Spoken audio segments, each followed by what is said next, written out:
Buenos días con todos, estimados estudiantes. Es un verdadero honor tenerlos nuevamente en este auditorio para dar inicio a una de las temáticas más complejas, sensibles y definitorias de su futura carrera profesional. Tomen asiento, por favor, y mientras se acomodan, quiero que reflexionen sobre algo fundamental. Durante los últimos semestres hemos pasado cientos de horas enseñándoles cómo usar sus manos, cómo calcular dosis, cómo intubar, cómo inmovilizar y cómo manejar la tecnología biomédica para salvar una vida biológica. Sin embargo, hoy vamos a dejar de lado la técnica manual para centrarnos en la técnica humana, porque hoy iniciamos el contenido 2 de la quinta unidad, enfocado en los protocolos de comunicación de malas noticias. Y quiero ser brutalmente honesto con ustedes desde el primer segundo. Pueden ser los mejores paramédicos del Ecuador, pueden tener la destreza de un cirujano en la calle, pero si no saben cómo decirle a una madre que su hijo ha fallecido, si no saben gestionar ese momento de dolor absoluto con dignidad, técnica y empatía, habrán fracasado en su misión integral. La gente olvidará si canalizaron la vía en el primer intento, pero nunca, jamás, olvidarán cómo los hicieron sentir en el peor día de sus vidas. Hoy vamos a aprender que la palabra es un fármaco, y como tal, si se administra mal, puede causar un daño irreversible, lo que llamamos iatrogenia verbal. Para entender la magnitud de lo que vamos a estudiar, debemos situarnos en el contexto de nuestra realidad nacional. Imaginen un escenario típico de viernes por la noche en una ciudad como Quito o Guayaquil. Ustedes llegan a un accidente de tránsito en una intersección concurrida. Hay ruido, hay luces de sirenas, hay curiosos, los famosos sapos que nunca faltan en nuestro país, grabando con celulares, y en el asfalto yace un joven motociclista que, a pesar de todos sus esfuerzos de reanimación avanzada, ha fallecido. En ese momento, la adrenalina del código azul baja y empieza otro tipo de taquicardia, la del miedo a enfrentar a la familia. Llega la madre, desesperada, intentando cruzar el cerco policial. Ustedes son la autoridad sanitaria en la escena. ¿Qué hacen? ¿Cómo se acercan? ¿Qué dicen? Si ustedes se acercan corriendo, con el uniforme manchado de sangre, sin quitarse las gafas oscuras, y le gritan: Señora, ya no hubo nada que hacer, su hijo murió, le están causando un trauma psicológico secundario tan grave como el accidente mismo. Esa madre recordará su frialdad y su torpeza por el resto de su vida. Por eso, necesitamos protocolos, no para mecanizar el dolor, sino para darnos una estructura de seguridad cuando nuestras propias emociones nos traicionan. El protocolo que vamos a estudiar es el SPIKES, o EPICE en español, y hoy nos centraremos en los fundamentos filosóficos y en los primeros pasos de esta danza delicada: el entorno, la percepción y la invitación.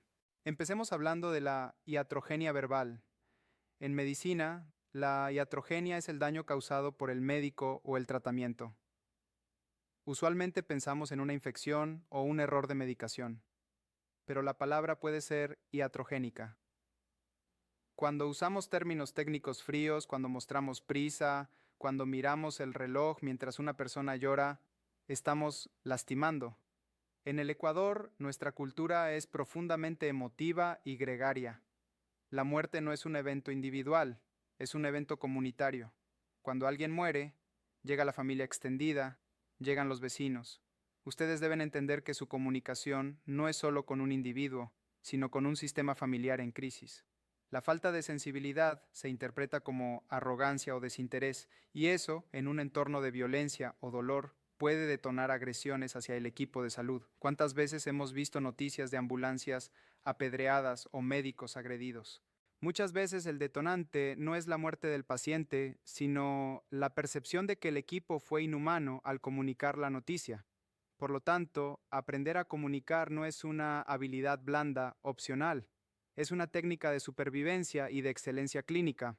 El primer paso del protocolo SPIKES es la S de setting, que en español traducimos como el entorno o el escenario. Antes de abrir la boca, deben preparar el terreno. Imaginen que van a sembrar una semilla delicada. No la tiran sobre el cemento, preparan la tierra. Lo mismo sucede aquí. No pueden dar una mala noticia parados en medio de la calle, bajo la lluvia, con el ruido del tráfico y la gente mirando. Deben buscar privacidad. En la escena prehospitalaria, esto es un desafío enorme. A veces, la única privacidad es el interior de la ambulancia. Si la familia llega, invítenlos a subir a la cabina trasera o llévenlos a un lugar apartado, lejos de la vista directa del cadáver si éste está expuesto de manera traumática. Deben crear una burbuja de intimidad. Si están en un domicilio, busquen una sala, pidan que apaguen la televisión o la radio. Si hay niños presentes, con mucho tacto sugieran que alguien los lleve a otra habitación. Dentro de la preparación del entorno está su propia presencia física. Esto es algo que a menudo olvidamos. Si llevan gafas de sol, quítenselas. El contacto visual es la base de la confianza. Si tienen mascarilla y la situación de bioseguridad lo permite y no hay riesgo infeccioso activo, bájensela un momento o asegúrense de que sus ojos transmitan empatía. Si están manchados de fluidos o sangre, traten de limpiarse o cubrirse antes de hablar con la familia. Ver la sangre de su ser querido en su ropa es una imagen violenta para ellos. Y algo vital, siéntense si es posible, o pónganse al mismo nivel de los familiares. Si ustedes están de pie y la madre está sentada llorando, ustedes proyectan una posición de poder y dominancia. Si se agachan o se sientan a su lado, proyectan acompañamiento.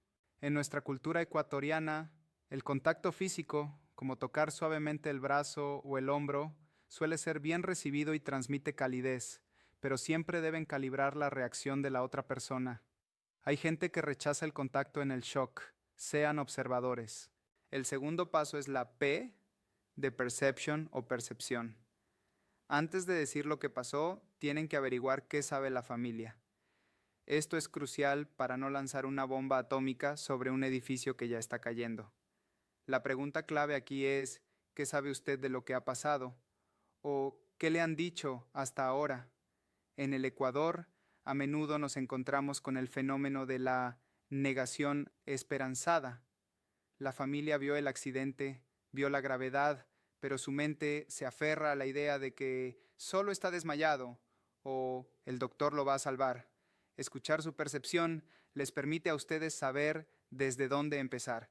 Si la madre les dice, me llamaron a decir que mi hijo tuvo un choque leve y ustedes saben que está fallecido, saben que la brecha entre su expectativa y la realidad es gigante y tendrán que ir más despacio, preparando el terreno con lo que llamamos el disparo de advertencia. Pero si la madre dice, me dijeron que estaba muy grave y que no respiraba, ella ya está, inconscientemente, preparándose para lo peor. Este paso de percepción también nos ayuda a identificar el nivel cultural y emocional de la familia. No es lo mismo hablar con un médico que es familiar del paciente que con una persona de una comunidad rural que quizás tiene una cosmovisión diferente de la muerte o que no entiende términos médicos complejos. En Ecuador debemos ser culturalmente competentes. Si usamos términos como paro cardiorrespiratorio irreversible secundario a trauma torácico, estamos hablando en chino para la mayoría de la población. Estamos usando el lenguaje técnico como una barrera para no involucrarnos emocionalmente. El paso de percepción nos ayuda a calibrar nuestro lenguaje. Si la persona usa términos sencillos, nosotros usamos términos sencillos. Alineamos nuestra comunicación con su capacidad de entendimiento en ese momento de estrés agudo, donde cognitivamente las personas se bloquean. El tercer paso es la I de invitation o invitación. Esto puede parecer extraño en una emergencia, pero es una muestra de respeto profundo. Se trata de pedir permiso para dar la noticia o preguntar cuánto quieren saber. En el contexto de un fallecimiento en escena, la noticia debe darse, no se puede ocultar, pero la forma de introducirla es preguntando, ¿hay alguien más que debería estar aquí con usted para recibir el informe? ¿O le gustaría que llamemos a alguien antes de hablar?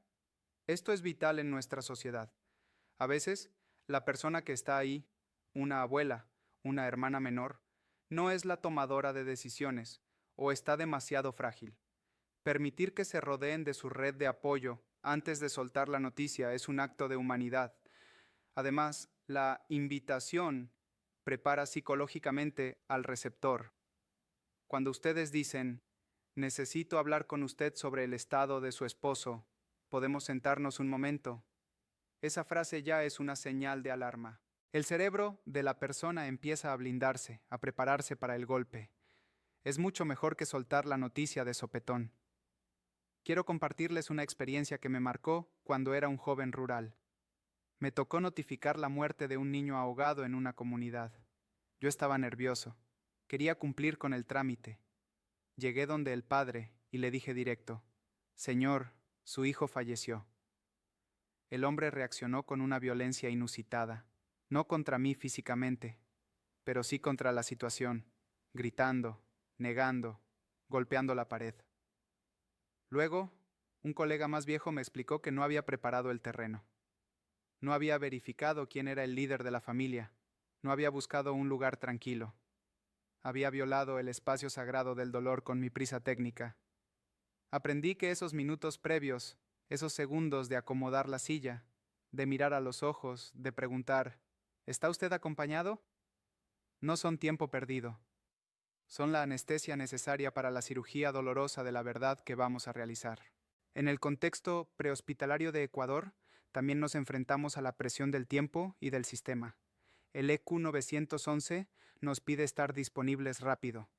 La policía quiere que nos vayamos para levantar el cadáver, pero ustedes, como profesionales de la salud, deben defender ese espacio humano. Tómense esos 5 o 10 minutos. Nadie los va a sancionar por ser humanos. Al contrario, ese tiempo invertido evita problemas legales y quejas futuras. Una familia bien informada, tratada con dignidad, rara vez demanda, incluso si el resultado fue adverso. Una familia ignorada o maltratada verbalmente buscará culpables, aunque ustedes hayan hecho todo bien clínicamente. Recuerden que la comunicación no verbal representa más del 80% del mensaje en situaciones de crisis. Su postura debe ser abierta, no crucen los brazos, señal de barrera. Sus manos deben estar visibles y relajadas. Su tono de voz debe ser bajo, pausado y grave. El tono agudo y rápido transmite ansiedad. Ustedes deben ser el ancla de calma en medio de la tempestad emocional de la familia. Si ustedes lloran desconsoladamente con la familia, pierden su rol de soporte profesional. Si son robots de hielo, pierden su humanidad. El equilibrio es la empatía profesional. Me duele tu dolor, te acompaño, pero mantengo la claridad para guiarte en lo que viene. Esta preparación del escenario es muchas veces imposible de hacer perfecta. A veces la familia llega corriendo y gritando al accidente. A veces la lluvia no para. A veces hay cámaras de televisión enfocándolos. En esos casos hacen lo mejor que pueden con lo que tienen. Usan su cuerpo para bloquear la cámara. Usan un paraguas para crear una cúpula de intimidad. Hablan cerca del oído de la persona para que el ruido no interfiera. La intención de proteger la dignidad del momento es lo que cuenta y lo que la gente percibe. El esfuerzo por cuidar el entorno es, en sí mismo, un mensaje de cuidado hacia el paciente y su familia. Para concluir esta primera parte, quiero que se lleven una idea central. La notificación de muerte o de malas noticias no es el final de su trabajo, es el procedimiento final de su atención. Así como aprendieron a hacer un vendaje perfecto, deben aprender a configurar el escenario perfecto para la verdad dolorosa. No es improvisación, es técnica, es bioética aplicada. En la siguiente hora, veremos cómo ejecutar el golpe, cómo decir las palabras que nadie quiere escuchar y cómo gestionar la explosión emocional que vendrá después. Pero nada de eso funcionará si no han preparado primero el terreno, si no han conectado como seres humanos antes de hablar como técnicos. Tómense unos minutos, respiren profundo, porque lo que viene requiere de toda su madurez emocional. Vamos a aprender a decir «ha muerto», sin destruir a quien nos escucha. Nos vemos en breve. ITESUT, Instituto Superior Tecnológico Universitario de Transporte.